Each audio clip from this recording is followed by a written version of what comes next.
The peaceful town is rocked by the news of a brutal murder. A loving mother was brutally murdered in her own home by a truly depraved individual. It seemed like he didn't think he could be caught and didn't care about the witnesses who saw him at the scene of the crime. Investigators were trying to create a psychological profile of the killer, but they didn't have any clues that pointed to him. And then the second victim turned up. The killer was becoming bolder with each passing day. Can a team of experts from different states find and arrest the serial killer before it's too late? Newton is a city in the center of the United States, in the state of Kansas. The town has around 2,000 residents and is surrounded by wheat and corn fields. The people here are religious and always willing to lend a hand in a time of need. It's not unusual to see half the houses on the street with their doors wide open when you're out walking. And that's just how things are done here. The people who lived in the city trusted each other. But in the spring of 1994, something terrible came into the city through these open doors. On Friday, May 20, 1994, Anna McNeil showed up at Rhonda Craybell's house at 3:20 to pick up her daughter Gwen. She was playing with Rhonda's 5-year-old daughter, Natalie. However, there was no answer, so Anna, after waiting for a few minutes, went home. She gave Rhonda a call to ask where Gwen was, but there was no answer. Anna had a feeling something was off because Rhonda always picked up the phone and was always home. The woman got worried and called Rhonda's husband, Vaughn. Vaughn called Kevin, who lived in the nearby town of Wichita, to ask if everything was okay. Kevin went straight to the house. He saw the landlady's purse on the floor and heard Natalie and her friend screaming on the second floor. It was Natalie and her friend who were screaming. When Kevin went up to the second floor, he found out that the girls were locked in a closet. Once he'd freed them, he asked what was wrong. All Natalie could say was that her uncle had beaten up her mom. Kevin quickly called 911 from his home phone. The dispatcher told him to wait outside, and without going into any other rooms, Kevin got the girls out of the house as quickly as possible. Detective T. Walton of the Newton Police Department arrived on the scene about 20 minutes later. He went straight to the bedroom when he got to the house. That's where they found Rhonda Craybell's body on the bed. Her hands and feet were tied behind her back with pantyhose. There was blood in her hair. One of her eyes was swollen shut. The detective was stumped as to how she died. He figured she'd been shot in the head, but he wasn't totally sure. The victim's mouth was covered with a white sock, and the perpetrator had put duct tape over it. Walton was certain the killer had left footprints in the room. It didn't seem like a robbery. Only 2 drawers had been opened, and they contained socks. They also found nylon pantyhose and duct tape there. The perpetrator used everything they had in the room to bind the victim. It seems that whoever committed the crime came in during the day and found improvised means. The detective found what might be the most important piece of evidence under the bed: aviator sunglasses that must have fallen off when Rhonda struggled with the killer and rolled under the bed. Walton put the glasses in a bag and gave them to the crime scene investigators, CSI, in the hope of getting fingerprints. A few minutes later, prosecutor Mary McDonald arrived. When she entered the bedroom, she saw a gruesome sight. The victim was lying across the bed, not wearing any underwear. There were also signs of a struggle on the bed. The blanket was crumpled, and there were spatters and bloodstains on the walls and on the bed. Mary McDonald thought the perpetrator was acting calmly as he carried out the acts. The handwriting was arrogant. The accident happened in the afternoon in a bedroom community where houses were everywhere and children were just down the hall. It was as if the perpetrator had no intention of being caught. It was clear that the killer had a history of committing crimes. He knew how to use force and how to get what he wanted from his victim. It was just awful. The detectives went around the house looking for clues. T. Walton took a quick look around the front yard and noticed a few cigarette butts on the grass by the panoramic window. He didn't see an ashtray anywhere in the house, so figured the cigarette butts must have been left by the killer. Is it possible that he followed Rhonda before the attack? After all, peeping Toms have been known to break into homes, rob, rape, and eventually even kill their victims. Back in 1994, DNA testing was still in its infancy, and detectives weren't sure if they could get fingerprints on cigarette butts and eyeglasses. But they were sure they could get a description of the killer. Walton decided to talk to Natalia, her friend, who had been in the house when Rhonda was attacked. They told the girl they were sitting on high stools eating ice cream when there was a knock on the door. Rhonda went to see someone, and when she returned, she noticed that someone was following her. Natalie said the man was tall and thin with long dark hair and a red baseball cap on his head. Rhonda then said, "Girls, eat up and I'll be right back," and walked away with the stranger to the bedroom. It was pretty unusual. Natalie says her mom never brought guests, especially to that part of the house. The girl recalls thinking it was strange, but she was just a child at the time. The girl's parents had a lot of acquaintances she didn't know, so she wasn't paying attention to what was going on. A few minutes passed, her friends got bored, and Natalie decided to ask her mom if she could go play outside. She went out into the hallway and saw this stranger. He was standing by himself. Natalie asked where her mom was, but the man didn't say anything. So she ran to her room, opened the door, and saw Rhonda tied up on the bed. Before Natalie could even react, the stranger had locked her in the closet with her friend. They were really scared. Then Natalie thought she heard gunshots. Just stop for a moment and think about what these girls went through. They gave a very detailed account of what had happened. It's difficult to picture such a horrific event. It's crucial to ensure the safety of children and protect them from such atrocities. Walton concluded that this perpetrator was a monster. No one in their right mind would do something like this. The detective knew he had to find the killer as soon as possible, or else someone else might suffer after the victim. The officers figured that Rhonda knew her attacker and that there was some kind of conflict between them. Naturally, the first people to be considered are the victim's life partners. But Rhonda's husband, Vaughn, worked 50 kilometers from Newton, and their daughter Natalie would definitely recognize her father. Vaughn Crable stood firm at the crime scene. He was trying to help the investigation by answering every question. Vaughn said he met Rhonda in college in the late 70s and they never parted again. He said he immediately realized he wanted to live his whole life with her. She was faithful to him and she raised his children well. He said she was the spouse he dreamed of. They married in the 80s and the couple had 3 daughters. They were happy together. Enjoying each other's company in various ways, including dancing in the kitchen, hugging, jumping on the trampoline, and riding bicycles. In every interview, Natalie said her parents were great. To be more involved with the kids, Rhonda left her job. She taught Sunday school, worked in the Bible school, and worked in a daycare center. She was a great person, but her life as a beloved wife, mother, teacher, and friend was tragically cut short. Walton showed Vaughn the glasses they found under her bed. He said no one in the family had those. Walton figured the evidence must belong to Rhonda Crable's killer. The same was true of the cigarette butts found under the window. Vaughn told me that none of the family smokes. So it seems that Walton was right in thinking that the cigarette butts were left by the perpetrator. The officers then sent their teams out to canvass the neighborhood.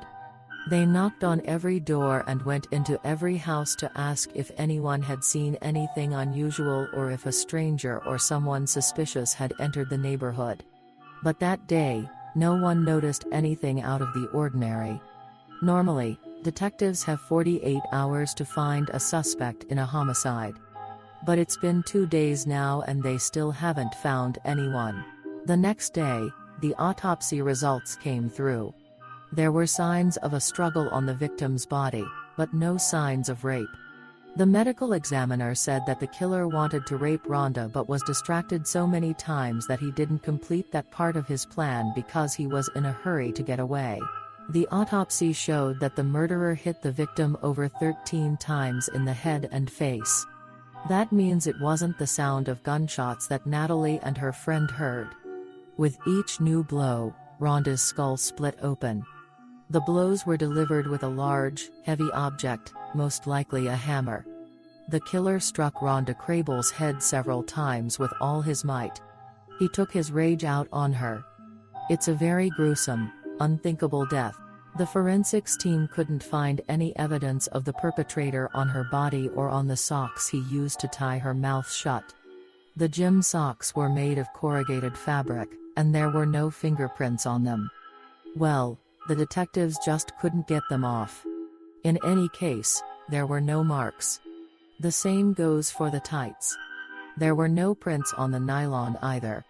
The forensics team also looked at the cigarette butts but couldn't find any trace of them.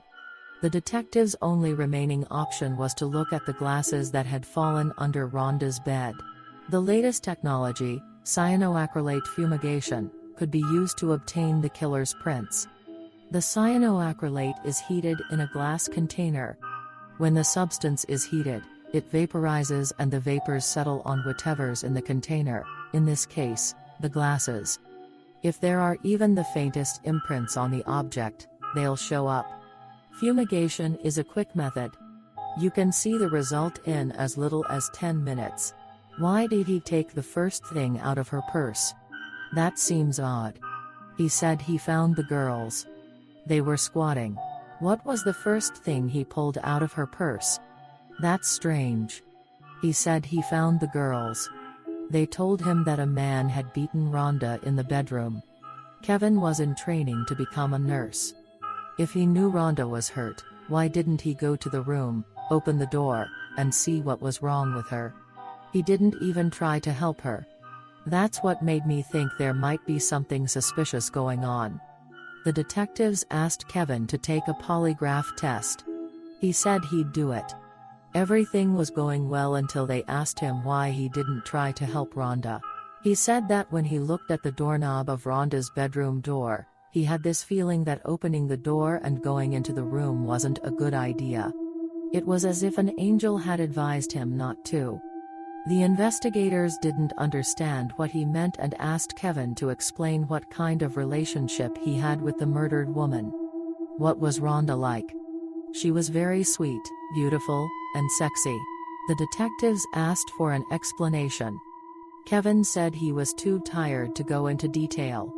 He was working late and wasn't sure what he was saying. Do you think you could have killed Rhonda? I'm not sure. Walton's colleagues thought Kevin was the killer because of his answers during the interrogation.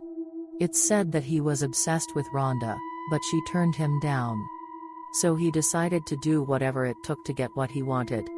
But Walton saw one big problem with the story. Kevin might have done something a bit out of the ordinary, said something a little silly, or behaved differently to others in his position. But Natalie said she saw someone she didn't recognize. Kevin isn't just a colleague, he's family, so the police version was wrong. Walton decided to talk to Kevin outside the precinct so as not to pressure him. That way he hoped to get to the bottom of it. However, Kevin realized that he was suspected of murder, refused to talk, and hired a lawyer. It was a lost cause. The detectives couldn't work with him any further. The police had no other suspects, and everyone was desperate. They didn't have any leads on who might have done it. In an effort to uncover any potential leads, the police spent a month extensively covering the case in the press. During that time, artist Lois Gibson came to visit family in Newton. She helped the Houston police find more than 1,000 criminals. Lois saw an article in the newspaper about a murder in Newton. The victim was named Rhonda Crable. The picture was of a young, attractive woman. She was surprised because homicides were uncommon in that area. Lois decided to finish reading and find out how the investigation wrapped up. But when she got to the end, she saw that the killer had never been found. She was torn. She decided that calling the detectives was probably a bad idea, given that she was on vacation. The article mentioned a 5-year-old girl named Natalie who the killer had locked in a closet. Lois realized she could help with the investigation. She gave the police station a call that same day. A couple of days later, Lois was invited to meet with 5-year-old Natalie Kribel. It's easier to work with kids. Even if a child doesn't know all the words, they have a better and more accurate memory for faces. Kids are determined and don't hesitate. Lois speaks with the victims. She asks them to do something pretty unpleasant to describe the person who, to them, symbolizes the worst thing in their lives. She gives Natalie a copy of the FBI catalog for facial identification. She had the same catalog on her easel. The victims view the images with a new perspective, noticing details in their eyes, mouths, and noses. There are almost 200 in the catalog, and Lois draws the features they indicate. Natalie picked an image and the woman drew the killer's face, starting at the top of his head and down to his chin. It turned out that Natalie remembered him well. He was white, his hair dark. When the girl had chosen her eyes, Lois had told her that it wasn't necessary to name the eye color. But Natalie replied right away, saying his eyes were blue. About an hour later, the portrait was finished. The girl still remembers how unsettling it was for her to look at it, given that this man had recently killed her mother. The artist sent the drawing straight to the police station. It was a great portrait, captured with remarkable photographic accuracy. There was finally hope of solving the crime. The drawing helped them identify the perpetrator, who had been terrifying Newton. He didn't look anything like the husband of one of the murdered woman's sisters, Kevin. Walton was convinced he was innocent and that the real killer was still out there. The detectives got the newspapers involved. They put the ads on paper and shared them around the city and the country, including all police stations. Over the course of the next month, investigators started getting some tips. Walton checked every single one, but came up empty-handed. It's been a year. The Rhonda Kribel case has gone cold. Everyone was sad and scared that the killer had not been found and taken into custody. Everyone suffered, both the family of the deceased and all of Newton. Detectives had to solve the crime, but despite their best efforts, Rhonda Kribel's killer remained at large. But something changed on September 23, 1995. Walton got a call from the police station in the neighboring city of Wichita. A young woman was missing there. What Walton didn't know was that the clue he'd been looking for all along was only 50 kilometers from Newton. Newton Township Police have been trying to track down the person who murdered housewife Rhonda Kribel for over a year now. The detectives from the neighboring town of Wichita asked for our help with the investigation into Janet McCown's disappearance. She was in her early 30s and worked as a sex worker on South Broadway Street. A man approached her and offered to spend the night with her in exchange for $200. Janetta agreed, but her friend Emma started to give her some advice. One cat said everything would be fine and left. That man didn't like Emma at all. She felt uneasy about the situation and wrote down the license plate number in case her friend didn't come back. The next day, Emma's concerns were confirmed. Janetta was nowhere to be found. Emma contacted the police. She said she didn't get a good look at the man's face, but she wrote down the license plate number. The car was registered to a Chester Higginbottom. He lived in Newton, Kansas. Detective Walton got a search warrant right away. There was no one home, so he offered to break down the door and go inside. That's when Chester Higginbottom and his wife Jenna arrived. She was confused about why there were so many police officers outside their house and didn't understand what they wanted. Chester said he'd figure it out and for her to stay in the car. He then went over to the officers, spoke with them, and agreed to come in for questioning. Detective Walton stayed behind to help with the search. CSU was looking for any sign of Janet McCown. Was she in the house? Did she have her purse or any of her other belongings on her?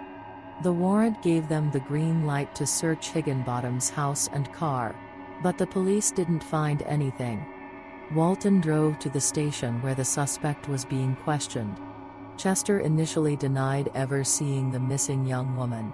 However, when pressed, he admitted that he had been with Hannetta McCown, but said he had only given her a ride to the bus station. That's where he said he saw her for the last time. The detectives didn't believe him.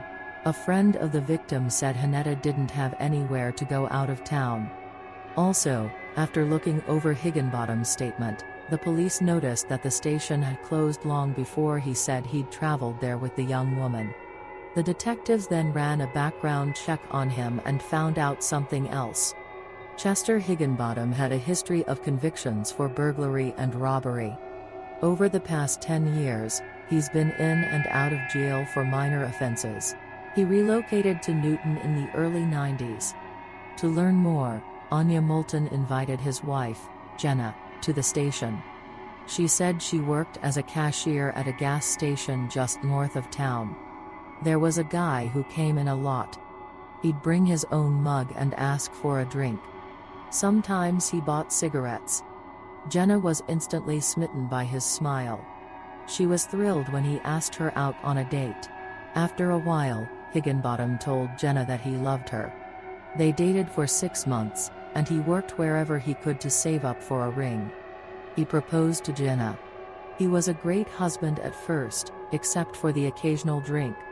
One time he was drunk, something made him angry, and he smashed through the bedroom wall. Jenna was really scared, but she kept quiet. Chester really wanted to be in control, and Jenna never challenged him, never crossed him, never argued, and respected his authority. The detective started by explaining why they'd invited Jenna's husband to the station. Walton told her straight up that they thought Chester had taken prostitute Hannetta McCown from Wichita and brought her to Newton.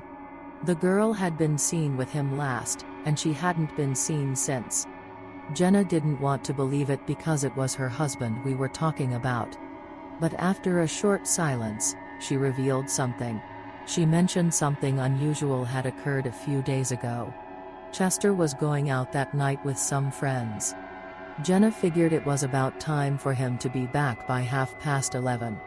An hour passed, and he was still gone. She started to worry. She figured something might have happened to him. Jenna got in her car and drove to the warehouse where her husband stored parts and worked. He was actually there, and said he was unloading some parts for an oil change tomorrow. Jenna noticed that he wasn't alone. She asked who the girl in his car was. He said she was a friend of a friend and he'd been asked to give her a lift. While Jenna was chatting with him, the girl she didn't recognize stayed put. From the side, she looked like she was lying down, not sitting up straight. Jenna was feeling a bit uneasy. When she got home, she started praying for the woman to be safe and sound. About 15 or 20 minutes later, Chester showed up, and they went to bed. But Jenna had a bad feeling. Something told her that something irreparable had happened. But she was afraid to go to the police. Walton figured Hannetta McCown must have been in the car. By that point, she was likely already deceased. He figured the woman's body was still in the warehouse. After getting a search warrant and searching the whole warehouse, the investigators found no trace of Hannetta. However, the police did find some items that seemed out of place: nylon rope, duct tape, and zip ties. They weren't sure if these items would help with the investigation. Despite not yet finding any trace of the missing person, the police did seize some evidence. The officers then arrested Higginbottom for having an affair with a sex worker. They were sure he was the one who killed Janet McCown and didn't want him to escape or do anything with her body. While he was in jail, detectives had some time to spare and started searching. For weeks, the police searched abandoned buildings, fields, and lakes. In October, someone noticed something odd by the road. The body was in a state of decomposition. The woman was lying on her stomach. Her legs were bent at the knees and tied at the wrists. That's how they keep cattle from moving around. There was duct tape over her face and across her nose and mouth. The pieces are starting to fit together. As he looked at the pieces, Detective Olton began to see the whole picture. Janetta McCown was lying in front of him, and he knew who had killed Rhonda Crable. About a month after 36-year-old Janetta McCown left with Chester Higginbottom, her decomposed remains were found in a roadside ditch about 50 kilometers from Wichita. The woman had died in a really gruesome way, and the way she was killed was similar to another case the investigator had worked on. As soon as Detective Walton saw Janet McCown's body, he immediately thought of Rhonda Crable. He said that if you compared the photos from Rhonda's murder scene to Janetta's, you'd see virtually no differences. And their county is pretty small. It was even more unusual that the two women had been killed and tied up in the same way. That seemed a bit suspicious. The detectives suddenly noticed that Chester Higginbottom, the suspect in Janet's murder, looked a lot like the description they had of Rhonda Crab's killer.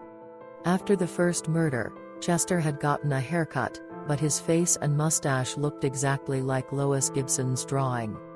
Then the detectives had an unpleasant realization.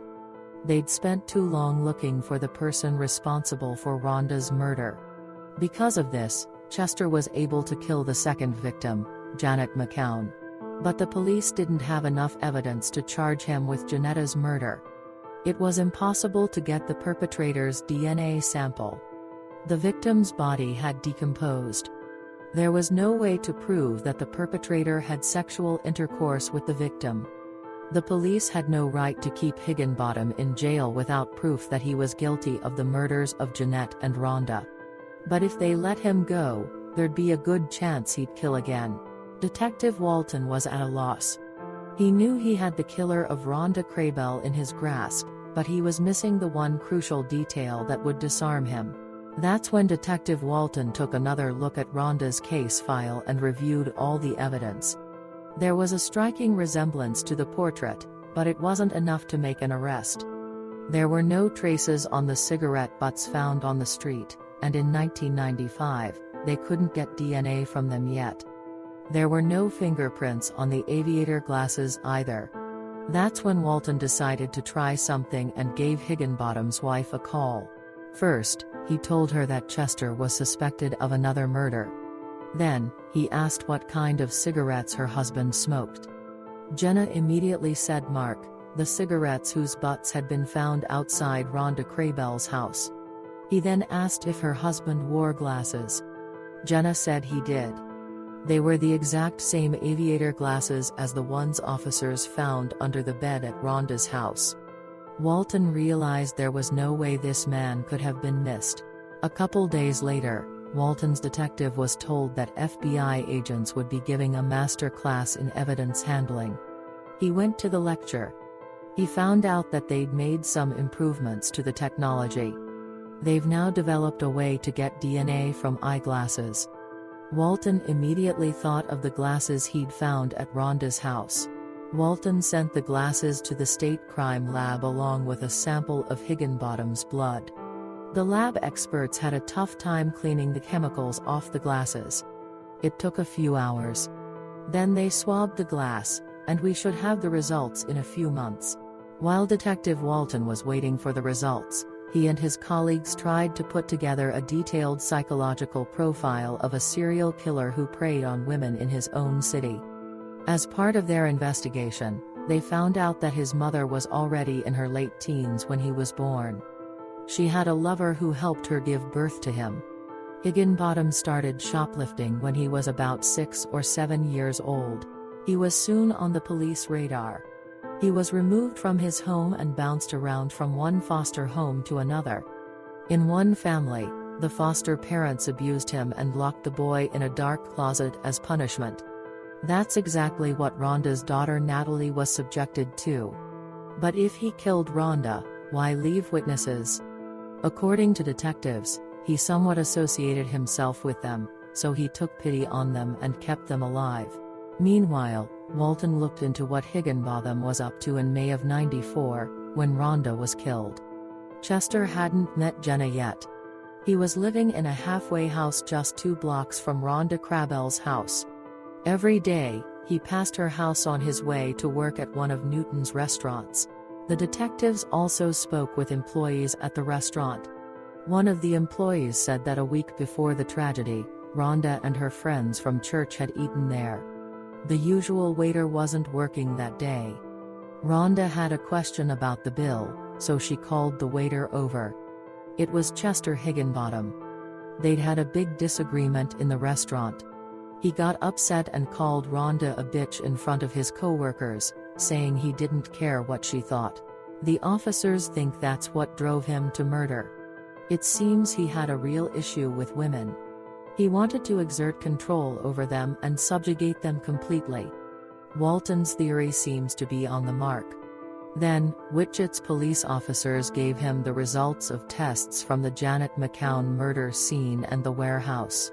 The experts figured out that the gray duct tape found in the warehouse was the same kind the killer used to tape Janet's mouth shut, and the cut edge matched. It's not clear yet if he tied her hands and feet with the nylon rope that was found there. Chester Higginbottom was charged with the murder of Janet McCown. On the one hand, many were relieved that Chester would spend the rest of his life behind bars and that it would not happen again. On the other hand, the Rhonda Crabell case was still unsolved. And there's more good news. The state crime lab found DNA on the glasses found in Rhonda's house. Chester Higginbottom's DNA was found on them. Detective Walton was delighted. New evidence showed that Chester had been in the bedroom close to the bed where Rhonda was killed. It took nearly 2 years, but on May 20, 1994, police finally got the full story about how Rhonda Crabell was killed. When she opened the door, the young woman immediately realized she was in danger and her first thought was how to protect the girls. Rhonda was willing to do whatever he said to save them. Chester walked into the house. He was probably only going to rape her at first, but he didn't have time. He was stopped in his tracks. All of a sudden, he was overcome with lust for power and anger.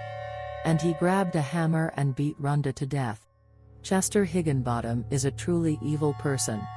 There's no way to make him empathize with the victims or their families. People like Higginbottom are why prisons exist. On August 1, 1996, Chester Higginbottom was found guilty of murdering Janet McCown and sentenced to 40 years in prison. On December 2, 1999, he was sentenced to another 40 years for the murder of Rhonda Crabell. He is currently serving both sentences at the Lansing Correctional Facility in Lansing, Kansas, with no hope of parole.